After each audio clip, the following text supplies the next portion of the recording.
Sir మరో అంశం ఈ సాయి కృష్ణ మిస్సింగ్ మిస్టరీ అనేటువంటి రకరకాల మలుపులు తిరుగుతుంది సార్. అనేక కోణాలు మళ్ళీ వెలుగులోకి వస్తున్నాయి దీంట్లో. ఒక క్రాంతి కుమార్ అనేటువంటి ఒక అతని వీడియో కానీ, అలాగే ఇప్పుడు మహంకాళి చందు అని అంటే అతను కూడా నేను ప్రత్యక్ష సాక్షిని అలా చూశాను నేను అని చెప్పేసి అతను చెప్పడం. ఈ అంశాల మీద మనతో మాట్లాడటానికి అడ్వకేట్ కన్నా రజనీ గారు కూడా జాయిన్ అయ్యారండి. నమస్కారం రజనీ గారు. తాజాగా మళ్ళీ ఇప్పుడు మన వీడియోలో చూస్తున్నాం, ఇంకొక మిస్టరీ మర్డర్ ఒకటి బయటకు వచ్చింది. సో అతను ఇప్పుడు మన దీంట్లో కనిపిస్తున్న అతను చనిపోయాడు, పాయిజన్ లైవ్ లో సూసైడ్. అది ఒకసారి విందాం మనం. నా చావు కారణం కృష్ణలింగ శ్రీ నారాజు గారు. నేను మాది పుట్టడం తప్పు అయిపోయింది. నన్ను వెంటాడి వేధిస్తున్నారు. గత 3 నెలల నుంచి నన్ను కొడుతూనే ఉన్నారు. నేను ఇంక బతకలేకపోతున్నాను. నా చావు కారణం కృష్ణలింగ శ్రీ గారే. ఇంక నేను బతకలేను. ఇగో గులికలు ముందు తాగేస్తున్నాను. నా చావు కారణం కృష్ణలింగ శ్రీ గారే.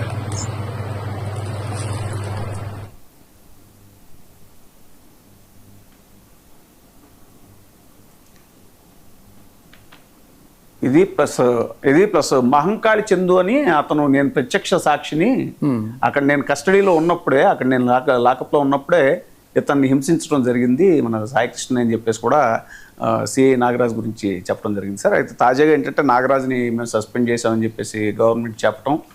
ఇక్కడ ఇంకోటి ఏంటంటే ప్రధానంగా సీసీ కెమెరా ఫుటేజ్ అనేటువంటిది కూడా ఇప్పుడు ప్రస్తావనలోకి వస్తుందండి. ఎందుకంటే గతంలో అనిత గారు, హోంమంత్రి అనిత గారు, మేము సీసీ కెమెరాలన్నింటినీ కూడా చాలా అప్డేట్ చేసాం అదేం చెప్పారు. ఒకసారి అనిత గారు బయట ప్లే చేయండి. సీసీ కెమెరాస్ అన్ని చోట్ల పెట్టాలి ఒకటి కూడా విజ్ఞప్తి చేశారు గౌరవ సీఎం గారు. ఎవరైతే మనం మాక్సిమం పబ్లిక్ ప్లేసెస్ అన్నింటిలోని కూడా సీసీ కెమెరాస్ మనం ఏర్పాటు చేస్తాం.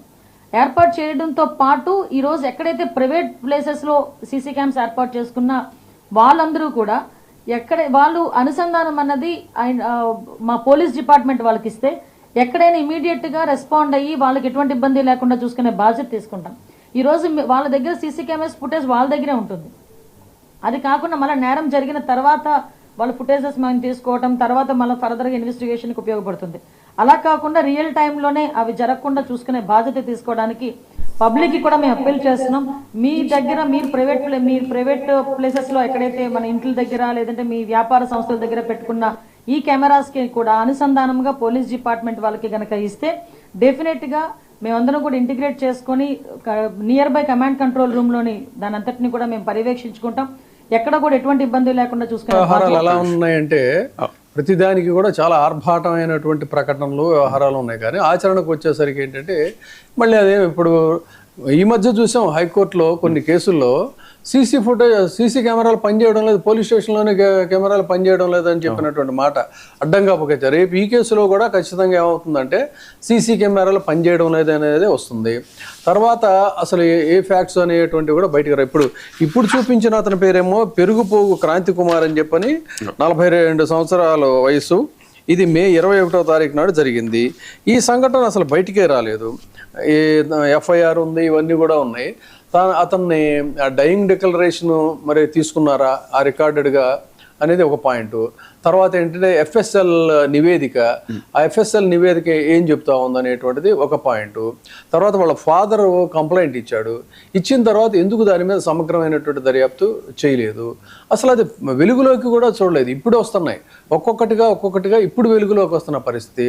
194 BNSS కింద నమోదైనటువంటి అన్యాచురల్ డెత్ లేదంటే సస్పీషియస్ డెత్ అనేటువంటి దేంట్లో ఎందుకు పెట్టారు అతన్ని? అంత క్లియర్గా అతను డయింగ్ డిక్లరేషన్ లాంటిది ఒకటి ఇచ్చాడు, వాళ్ళ ఫాదర్ కంప్లైంట్ చేశాడు.